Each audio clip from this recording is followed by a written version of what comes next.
Sejak dilaksanakannya Konferensi Stockholm 1972, permasalahan lingkungan hidup mendapat perhatian secara luas dari berbagai bangsa. Sebelumnya, sekitar tahun 1950-an, permasalahan lingkungan hidup hanya mendapatkan perhatian dari kalangan ilmuwan.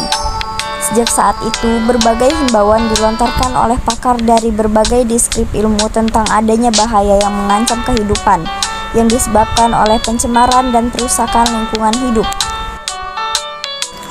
Lingkungan hidup adalah kesatuan ruang dengan semua benda, daya, keadaan, dan makhluk hidup termasuk manusia dan perilakunya yang mempengaruhi alam itu sendiri. Kelangsungan peri kehidupan dan kesejahteraan manusia serta makhluk hidup lain. Menyusutnya kualitas lingkungan yang disertai dengan semakin menipisnya persediaan sumber daya alam serta timbulnya berbagai masalah lingkungan telah menyadarkan manusia betapa pentingnya dukungan lingkungan dan peran sumber daya alam terhadap kehidupan di alam semesta. Lingkungan tidak dapat mendukung jumlah kehidupan yang tak terbatas. Apabila bumi ini sudah tidak mampu lagi menjaga ledakan manusia beserta aktivitasnya, manusia akan mengalami berbagai kesulitan. Pertumbuhan jumlah penduduk bumi kelak harus dikendalikan dan aktivitas manusianya pun harus memperhatikan kelestarian lingkungan. Pelestarian lingkungan hidup mempunyai arti bahwa lingkungan hidup harus dipertahankan sebagaimana keadaannya, sedangkan lingkungan hidup itu justru dimanfaatkan dalam kerangka pembangunan. Hal ini berarti bahwa lingkungan hidup mengalami proses perubahan. Dalam proses perubahan ini, perlu dijaga agar lingkungan hidup tetap mampu menunjang kehidupan yang normal. Pembangunan telah membawa kemajuan yang besar bagi kesejahteraan rakyat. Di balik itu, telah terjadi pula perubahan lingkungan, pembangunan yang membawa perubahan pesat. Ini tentu saja menimbulkan perubahan yang melahirkan dampak negatif.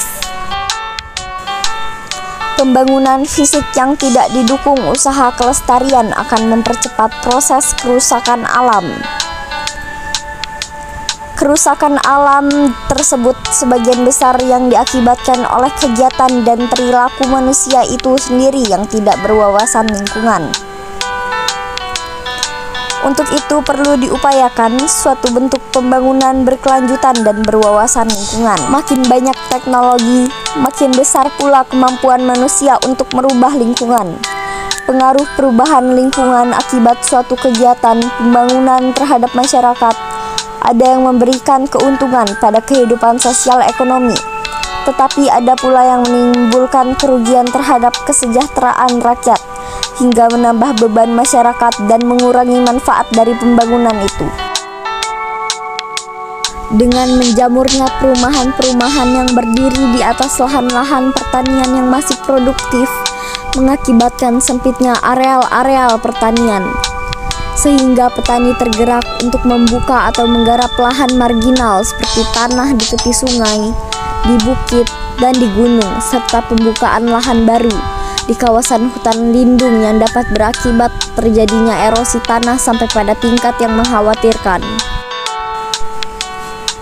Masalah lingkungan pada dasarnya timbul karena dinamika penduduk, pemanfaatan dan pengelolaan sumber daya yang kurang bijaksana, kurang terkendalinya pemanfaatan akan ilmu pengetahuan dan teknologi maju, dampak negatif yang sering timbul dari kemajuan ekonomi yang seharusnya positif, dan benturan tata ruang.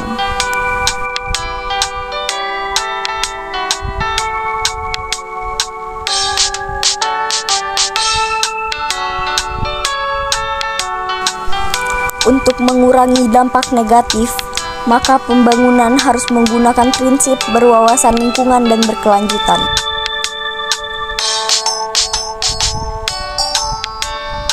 Merupakan upaya sadar dan berencana, menggunakan dan mengelola sumber daya secara bijaksana dalam pembangunan yang berkesinambungan untuk meningkatkan mutu hidup.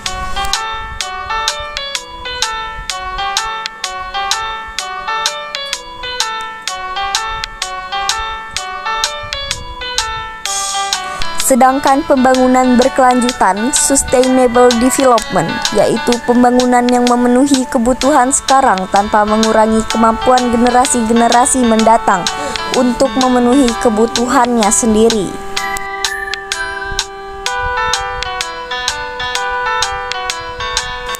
Setiap orang mempunyai hak atas lingkungan hidup yang baik dan sehat. Sebaliknya, setiap orang juga mempunyai kewajiban untuk memelihara lingkungan hidup seperti mencegah dan menanggulangi kerusakan lingkungan.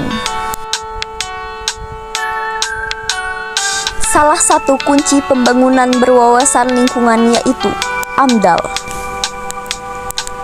AMDAL adalah analisis mengenai dampak lingkungan, adalah hasil studi mengenai dampak suatu kegiatan yang sedang direncanakan terhadap lingkungan hidup yang diperlukan bagi proses pengambilan keputusan. AMDAL mempunyai maksud sebagai alat untuk merencanai tindakan preventif terhadap kerusakan lingkungan yang mungkin akan ditimbulkan oleh suatu aktivitas pembangunan yang sedang direncanakan. Di Indonesia, AMDAL tertera pada Undang-Undang Nomor 32 Tahun 2009 tentang perlindungan dan pengelolaan lingkungan hidup. Dan pelaksanaan diatur dengan Peraturan Pemerintah Nomor 27 Tahun 2012 yang merupakan pengganti PP 27 Tahun 1999 tentang AMDAL dengan penambahan berbagai pengaturan dan ketentuan perihal izin lingkungan. Dengan demikian, AMDAL merupakan sarana teknis yang dipergunakan untuk memperkirakan dampak negatif dan positif yang akan ditimbulkan oleh suatu kegiatan yang direncanakan terhadap lingkungan hidup. Dengan dukungan kemampuan lingkungan yang terjaga dan terbina keserasian dan keseimbangannya, maka pelaksanaan pembangunan dan hasil-hasil pembangunan dapat dilaksanakan dan dinikmati secara berkesinambungan dari generasi ke generasi.